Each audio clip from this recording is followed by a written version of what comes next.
We have finally got our hands on the all-new Trek Slash. This thing is an absolute beast, and it was definitely a bike we were excited to get when we saw this thing, prototype version, out there on the Enduro World Cup circuit. And it's finally live. This bike is actually for sale right now at Trek dealers across Australia.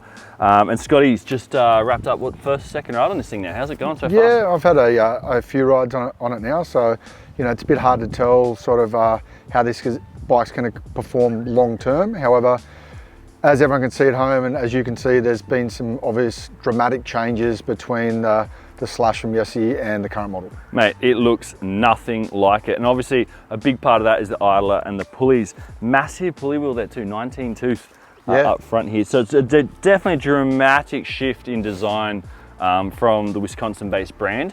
Tell us a bit about the spec, wheels, suspension. What are you talking here on the numbers? Yeah, so they obviously do this in a number of different specs. This is the RockShox SRAM spec, which I really like. So new Zeb fork, it comes with the new Vivid air shock with the hydraulic dampening, like the bottom out dampening as well. So completely new shock from RockShox, which is awesome, to say the least.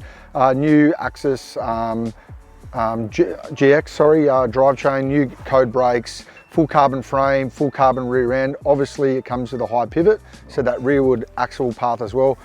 170mm of travel up front and 170mm of travel out back, and it's a standalone 279. It's a mullet. It's a mullet bike. Yeah. And obviously looking at 170mm of travel, this thing, Enduro race bike, as we already mentioned. Yep. Trek's team were pushing it. So with that said, is it a lot of bike to pedal? Like some of those idle bikes are a little bit tricky to pedal. First impressions after a few rides, is it a bit hard to get up the hills, or it's not too bad? Funny enough, it's really actually light for what it is, and a lot of the high pivots out in this sort of travel, which you know have been a little bit more of a slug to pedal. Obviously it's no XC bike, however, after a couple of trail rides, a couple of climbs on this bike, it actually climbs remarkably well for what it is. Actually, that was probably the standout. I was like, wow, this thing climbs pretty well.